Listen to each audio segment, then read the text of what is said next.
ایک اور مقدمے میں اس کی گرفتاری ڈال دی ہے۔ اس کے علاوہ خدیجہ شاہ اور عالیہ حمزہ سمیت دیگر خواتین کی جو ضمانت سننے والا بینچ ہے لاہور ہائی کورٹ کا، وہ ٹوٹ گیا ہے۔ سماعت غیر معینہ مدت تک ملتوی ہو گئی، تو پی ٹی آئی کی بہت سی خواتین وہ بھی جیل میں ہیں اور ان کی بھی ضمانت کا معاملہ لٹکا ہوا ہے، اور ان خواتین کو لگ بھگ 3 مہینے ہو گئے ہیں یا اس سے زیادہ کچھ عرصہ ہو گیا ہے جیل میں قید ہوئے، لیکن ان کی ضمانت نہیں ہو رہی۔ تو کیوں نہیں ہو رہی، یہ بڑا اہم سوال ہے۔ خاص کر جو لوگ پنجاب میں قید ہیں یا لاہور اور جناح ہاؤس کیس میں جو لوگ گرفتار ہیں، ان کو کسی بھی صورت میں ضمانت نہیں مل رہی۔ باقی سجے کھبے والے پکڑے بھی جا رہے ہیں، رہا بھی ہو رہے ہیں، لیکن کور کمانڈر ہاؤس پر حملے میں جتنے بھی لوگ انوالو ہیں ان میں سے کسی کو بھی اس طرح کا ریلیف نہیں مل رہا جس طرح کا باقیوں کو مل رہا ہے۔ تو لگتا ہی ہوا کہ اس کی معافی نہیں ہے، لیکن اگر معافی نہیں ہے تو پھر جیل کے اندر جو فیسلٹیز ہیں وہ کیا ہے، لوگ اس پہ سوال کرتے ہیں۔ تو ایک طرف لوگ بجلی کے معاملے میں الجھے ہوئے ہیں، دوسری طرف سیاست جو ہے وہ اپنے نت نئے رنگ دکھا رہی ہے، اور تیسری طرف جو گراں فروش، ظہیرہ اندوز اور ان حالات میں مال بنانے والا جو مافیا کارٹل ہے وہ پوری طرح متحرک ہو چکا ہے، اور ہر چیز کے دام بڑھ رہے ہیں، کیا چینی، کیا آٹا، کیا گھی، ہر چیز کے دام جو ہے وہ ان حالات کا فائدہ اٹھا کر بڑھائے جا رہے ہیں۔ کوئی پوچھا ڈالے نہیں گا، چینی جو ہے وہ اب کسی جگہ پہ 180 روپے کلو بھی بک رہی ہے، کسی جگہ 170 پہ پہنچ گئی ہے۔ تو کوئی پوچھنے والا نہیں، نگران حکومت کے پاس وہ مینڈیٹ نہیں ہے، یا ان کے پاس وہ کام کرنے کی صلاحیت نہیں، یا ان کے پاس وہ میکانزم نہیں۔ میکانزم تو موجود ہے، لیکن میکانزم کو استعمال کرنے کا ہنر بھی تو آنا چاہیے۔ تو ماشاءاللہ نگران ہم رج کے وہ بندہ ڈھونڈتے ہیں جس کو میکانزم کا علم نہ ہو، وہ اپنے شعبے میں تو ایکسپرٹ ہوتا ہے، لیکن اس کا نہیں پتا ہوتا کہ جو اس کے پیچھے نظام کام کر رہا ہے ریاست کو چلانے کے لیے وہ کیا ہے، اس کو کیسے رن کیا جاتا ہے۔ تو یہ صورتحال ہے، نگران موجود ہیں، لیکن نگرانوں کے حوالے سے اگر میں کہوں کہ ان کے اختیار میں تو ہے ہی کچھ نہیں۔ وہ ویسے بھی الیکشن کرانے کے لیے آئے ہیں، الیکشن کرا کے چلے جائیں گے، لیکن ان سے عوام نے توقع ایسے باندھ لی ہے جیسے وہ کوئی سیاسی مینڈل لے کر آئے ہیں، جیسے وہ کوئی پیپلز پارٹی کی حکومت ہے، جیسے کوئی وہ مسلم لیگ نون کی حکومت ہے۔ تو پیپلز پارٹی کی حکومت سے مجھے یاد آیا کہ پیپلز پارٹی سے اسٹیبلشمنٹ لگتا ہے ناراض ہو گئی ہے، اور جو لوگ ناراض ہیں وہ بڑے طاقتور لوگ ہیں، اور یہ وہ طاقتور لوگ ہیں جن کی رضامندی کے لیے، خوشنودی کے لیے ساری سیاسی جماعتیں جو ہے وہ سجود رہتی ہیں، ہر ویلے سرجید رہتی ہیں کہ جناب اے نہ کتنے ناراض ہو جائیں۔ تو جنہوں نے ناراض کیا ہوتا ہے وہ پھر جیلوں کی ہوا کھاتے ہیں۔ تو اسی طرح مجھے لگتا ہے کہ پیپلز پارٹی کو اس بات کا خدشہ ہے کہ ان کے خلاف کوئی بڑی کارروائی ہونے جا رہی ہے۔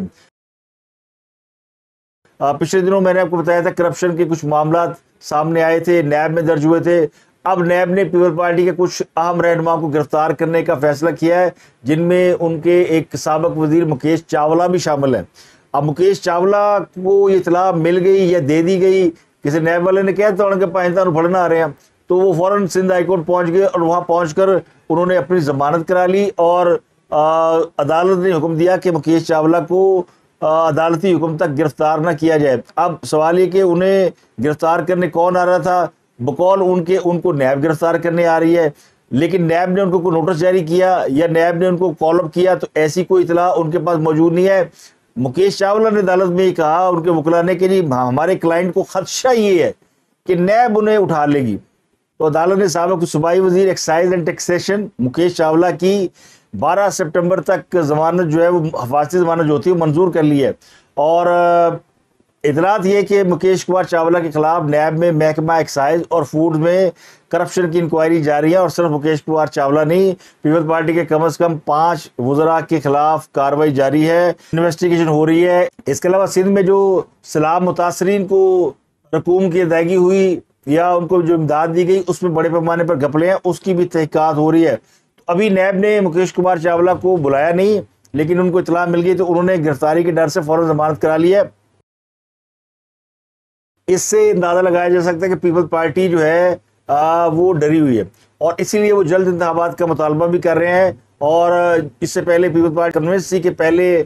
مردم شماری کے تحت حلقہ بندیاں کی جائے پھر الیکشن ہو، لیکن اس میں کافی عرصہ لگ سکتا ہے۔ تو انہیں یہ خدشہ ہے کہ اگر یہ معاملہ شروع ہو گیا تو پھر کرپشن کے خلاف تحقیقات کرنے والوں کو موقع مل جائے گا کہ وہ سب کو پکڑ لیں۔ تو جتنی جلدی الیکشن ہو جائے اتنی جلدی اچھا ہے۔ تو پیپلز پارٹی کی جو الیکشن جلد کرانے کے پیچھے بےتابی ہے نا، وہ بھی یہی ہے۔ اور اب آپ نے دیکھا بھی ہوگا کہ بہت سے پیپلز پارٹی کے لوگ کھل کر مسلم لیگ نون کے اوپر تنقید کر رہے ہیں۔ کل خورشید شاہ نے بھی نواز شریف کو ایک ٹاؤنٹ مارا کہ جی نواز شریف اکتوبر میں واپس نہیں آئیں گے اور جب ان کی واپسی کا وقت آئے گا وہ پھر سے بیمار پڑ جائیں گے. تو یہ ایک انڈائریکٹلی مسلم لیگ نون کے اوپر حملہ ہے. پیپلز پارٹی ابھی کھل کر مسلم لیگ نون کو اٹیک نہیں کر رہی، لیکن انہیں اس بات کا اندازہ ہو گیا ہے کہ معاملہ کہیں گڑبڑ ہو گیا ہے اور کچھ طاقتور حلقے ان سے ناراض ہو گئے ہیں اور ان طاقتور حلقوں سے ان کا رابطہ بھی نہیں ہو رہا. یعنی وہ جو لائن تھی وہ کٹ گئی ہے. بلاول بھٹو وزیر خارجہ تھے تو ان کی ملاقاتیں ہوتی رہتی تھی ہر بڑے آدمی کے ساتھ، اور حکومت میں وہ خود ایک طاقتور عہدے پر بیٹھے ہوئے تھے. لیکن جب سے پیپلز پارٹی یا تمام سیاسی جماعتیں اقتدار سے نکلی ہیں تو ان کی وہ جو رابطے ہیں وہ نہیں رہے. تو اس بات سے ان کو یعنی خوف بھی ہے کہ اگر ہم اقتدار سے باہر ہیں تو ہمارے خلاف کوئی ایسی کارروائی شروع ہوگی جیسی پی ٹی آئی کے خلاف شروع ہو رہی ہے تو پھر ہم کہاں جائیں گے. تو یہ وہ ڈر ہے جناب. ذرائع نے خبر دی ہے کہ پیپلز پارٹی دور حکومت میں بیوروکریسی کے لیے خدمات انجام دینے والے تقریباً 60 سے زائد افسران کے نام سٹاپ لسٹ میں ڈال دیے گئے ہیں اور کچھ وزراء کے نام بھی سٹاپ لسٹ میں ڈال دیے گئے. یہ ملک سے باہر نہیں جا سکتے. تو نیب نے بہت سی انکوائریاں کھولی ہوئی ہیں سندھ میں کرپشن کے حوالے سے. تو پیپلز پارٹی کو پڑھتو پے ہوئے کیوں نہ پین جائز پڑھتو پے ہوئے ہیں. اس کے علاوہ جناب چیئرمین پی ٹی آئی کے حوالے سے پرویز خٹک صاحب نے پشتو میں پختونوں کو اپنی زبان میں پہلی بار یہ بتایا. اس سے پہلے کسی نے پشتو میں نہیں کم از کم بتایا ہوگا کہ عمران خان جو ہے وہ بادشاہ بننا چاہتا تھا اور عمران خان فرعون تھا اور عمران خان کسی کی بات نہیں سنتا تھا. تو یہ بات پرویز خٹک صاحب نے، جنہوں نے اس سے پہلے پشتو میں ہی اپنے پختون بھائیوں کو یہ سمجھایا تھا کہ عمران خان جو ہے وہ ولی ہے، عمران خان سینٹ ہے، عمران خان صوفی ہے، عمران خان کو عدالت نے صادق اور امین قرار دیا ہوا ہے، عمران خان سے اچھا آدمی ضرور زمین کے اوپر نہیں ہے، اور عمران خان جو ہے وہ پختونوں کی پوری تاریخ میں اس سے بڑا کوئی رہنما پیدا نہیں ہوا. یہ واحد رہنما ہے جو کہ اقتدار میں آ گیا ہے اور پختونوں کی قسمت بدل دے گا. جو فیوچر ہے وہ پختونوں کا ہے. یہ پرویز خٹک صاحب اپنے جلسوں میں تقریروں میں لوگوں کو بتایا کرتے تھے اور الیکٹیبل کو ڈھونڈ کے لایا کرتے تھے. اب وہی اپنے جلسے میں جنہوں نے پی ٹی آئی پارلیمنٹیرین بنا لیا ہے، عوام کو یہ بتا رہے کہ جناب عمران خان اچھا آدمی نہیں، عمران خان بڑا کٹیا آدمی ہے، عمران خان تو کم ظرف آدمی ہے، عمران خان تو فرعون ہے. انصرہ میں جلسے عام سے خطاب کرتے ہوئے پرویز خٹک نے وہ چوکے اور چھکے مارے ہیں اور انہوں نے کہا جی افسوس ہم نیا پاکستان نہیں بنا سکے. 3.5 سال ہم نے ملک کے لیے کچھ نہیں کیا. اگر یہ عمران خان کے ساتھ ہوتے تو اس وقت یہ زمین و آسمان کے کلابے ملا رہے ہوتے اور کہتے جناب ہم نے بہت کچھ کر لیا. یہ وہی پرویز خٹک صاحب ہیں جنہوں نے 5 سال کے پی کے وزیر اعلیٰ کے طور پر کام کیا، پھر عمران خان کے جماعت اس سے بعد بھی 3.5 سال تک حکمران رہی. تو 8-9 سال کے پی کے میں حکمران رہنے کے باوجود یہ کے پی کے میں کچھ نہیں کر سکے اور جھوٹ کے سوا کچھ نہیں بیچا. خیالی پلاؤ پکاتے رہے، خیالی ڈیم بنائے، خیالی جو ہے وہ پروجیکٹ لگائے. تو یہ ان خیالی پروجیکٹ کے روح رواں تھے. اب چونکہ وہ کہتے ہیں نا کہ کامیابی کے 100 باپ ہوتے ہیں اور ناکامی کا ایک بھی نہیں ہوتا. تو ہاں سب چونکہ اپنی ناکامیوں کو سمیٹ کر جیل میں بیٹھے ہوئے ہیں تو اب پرویز خٹک کا کہنا بنتا ہے کہ عمران فرعون تھا، حکمران تھا، بادشاہ بننا چاہتا تھا، تاحیات رہنا چاہتا تھا. تو پرویز خٹک نے یہ بھی دعویٰ کیا ہے کہ ان کی ذاتی کاوش سے کے پی کے میں حکومت بنی تھی اور عمران خان کا اس میں کوئی حصہ کوئی کریڈٹ نہیں تھا. تو ان کا جلسہ کے پی کے میں تھا اور ابھی تک عمران خان کے خلاف عمران خان کی جماعت سے کوئی ایسا رہنما کے پی کے میں نہیں موجود جو کہ لوگوں کو ان کی زبان میں سمجھا سکے کہ ہو کیا رہا ہے. باقی پاکستان کو تو اردو پنجابی میں سمجھ آ ہی جاتی ہے، لیکن جو کے پی کے میں لوگ ہیں خاص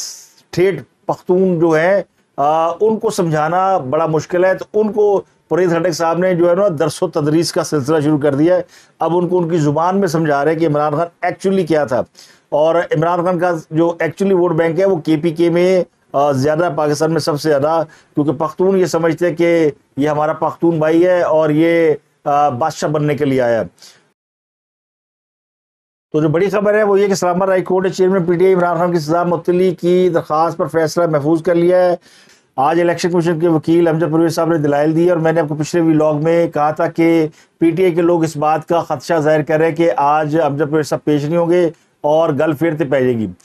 گل پھر تے پہ گئی، لیکن امجد پرویز صاحب پیش ہوئے اور انہوں نے دلائل بھی دیے اور انہوں نے دلائل کے لیے 3 گھنٹے مانگے تھے اور کچھ اہم نکات انہوں نے اٹھائے اور انہوں نے اس کیس کے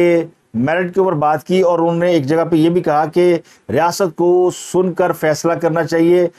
جس پر جج صاحب نے کہا کہ جناب جب ٹرائل کورٹ میں کیس زیر سماعت تھا تو اس وقت آپ نے یہ بات کیوں نہیں کہی کہ پہلے ریاست کو سن لے اور پھر اس پر فیصلہ کریں۔ تو امجد پرویز کا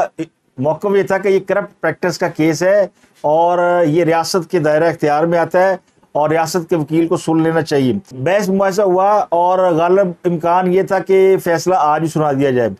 جج صاحب نے دوران سماعت یہ کہا تھا کہ وہ فیصلہ محفوظ کر لیں گے، جس پر یہ افواہ پھیل گئی تھی کہ فیصلہ محفوظ کرنے کے تھوڑی دیر بعد سنا دیا جائے گا، لیکن الیکشن کمیشن کے جو وکیل ہیں امجد پرویز صاحب، ان کے دلائل تھوڑے لمبے ہو گئے اور بے چینی پھیل رہی۔ امجد پرویز صاحب کے دلائل کے بعد جج عامر فاروق صاحب نے اس فیصلے کو محفوظ کیا اور یہ کہا کہ وہ کل اس کا فیصلہ سنائیں گے، لیکن اس دوران جب یہ پینک پھیلا ہوا تھا کہ وہ آج فیصلہ سنا سکتے ہیں تو ایف آئی اے کی ایک ٹیم جو ہے وہ اٹک جیل کے باہر پہنچ گئی۔ اگر آج عامر فاروق صاحب ان کو رہا کرنے کا فیصلہ کر دیتے، ضمانت دے دیتے، تو عمران خان صاحب کو آج ایک نئے کیس میں گرفتار کیا جاتا ہے، جو کہ جس کے بارے میں کہا جاتا ہے کہ ان کی گرفتاری سائفر کیس میں ہوگی۔ تو کل بھی یہی سلسلہ ہوگا، کل بھی اگر عمران خان صاحب کو عدالت نے رہا کر دیا، سزا معطل کر دی، ضمانت دے دی، تو ان کی سائفر میں گرفتاری ڈال کر ان کو دوبارہ اٹک جیل میں ہی رکھا جائے گا۔ اسی ایڈی میرے نال بیرک بنائیے تھے انہوں نے جان دی ہے، یعنی ان کے لیے اسپیشل باتھ روم تعمیر کروایا ہے اور باتھ روم کا سائز بھی 7x4 کا سائز ہے۔ بیرک ان کی بہت ماشاءاللہ بہت بڑی ہے، 11x9 کی بیرک ہے، جتنا بیڈ روم ہوتا ہے اس سائز کا ان کا کمرہ ہے، اور ان کو بے تحاشا فیسلٹیز دی گئی ہیں۔ اور جو نئی فیسلٹیز دی گئی ہے، بیڈ، تکیے، چادریں، یہ تو میں آپ کو بتا ہی چکا ہوں نا، تکیے جو ہیں وہ 3 کے بجائے 4 ہو گئے، اور جو اضافی فیسلٹیز ان کو دی گئی ہیں وہ یہ کہ ان کا فرش بھی ٹائل کر دیا گیا، پکا فرش ہے ان کا، اور ان کو انگلش ترجمے کے 4 قرآن مجید دیے گئے، 25 کتابیں ہیں اور 21 انچ کا ٹی وی بھی دیا گیا، اور ان کو ہر وقت جو ہے وہ کھانے کے ساتھ پھل اور فروٹ دیے جاتے ہیں۔ صبح ان کو سلائس جو ہے وہ انڈا آملیٹ، دہی اور چائے دی جاتی ہے، اور اس کے علاوہ ان کو 2 دفعہ چکن کڑھائی کھلائی گئی ہے اور مٹن کڑھائی جو ہے وہ دیسی گھی میں بنا کے کھلائی گئی ہے ان کی فرمائش پر، اور باقی جو فیسلٹیز ہیں وہ الگ ہے، لیکن پھل انہیں ہر وقت جس وقت مانگتے ہیں ان کے کمرے میں پھلوں کی ٹوکریاں پڑی ہوئی ہیں۔ سوال یہ کہ اس کا خرچہ کون اٹھاتا ہے؟ تو ظاہر ہے حکومت پاکستان کو خرچہ اٹھانا پڑ رہا ہے کہ عمران خان صاحب نے مہمان رکھے ہو، عمران خان صاحب کوئی سستے میں مہمان ہے، اور 5 ڈاکٹر ان کی صحت کو دیکھ رہے ہیں۔ ایڈی عمران خان صاحب کی کیڑی صحت خراب ہے جنہوں 5 ڈاکٹر ہوئے رہے ہیں، تو 8 گھنٹے کی میرا خیال ہے ڈیوٹی لگائی گئی ہے ڈاکٹروں کی، اور 2 ریلیور ہوں گے، یہی ہو سکتا ہے کیونکہ ایک چھٹی پہ جائے گا اور ایک لیو کے لیے ہوگا، تو 4-5 ڈاکٹر جو ہے عمران خان صاحب کی صحت کے لیے ہیں، کیونکہ عمران خان صاحب کی صحت جو ہے وہ ظاہر ہے ان کو خوراک کی ضرورت ہے،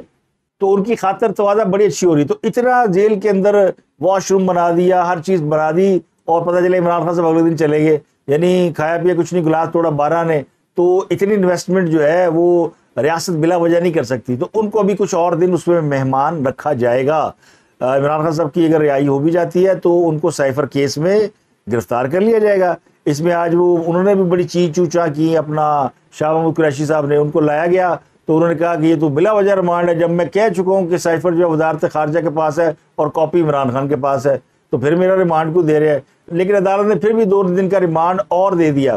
اور میرا خیال ہے اگلی دفعہ جب قریشی صاحب ریمانڈ کے لیے آئیں گے تو ان کے ساتھ عمران خان صاحب بھی یا اسی طرح لائے جائیں گے جس طرح شاہ محمود قریشی کو پیش کیا جا رہا ہے۔ تو اب تک کے لیے اتنی، آپ سے ملاقات ہوتی ہے اگلے ولاگ میں۔ اپنا گردن واقع لوگوں کا بہت خیال رکھیے۔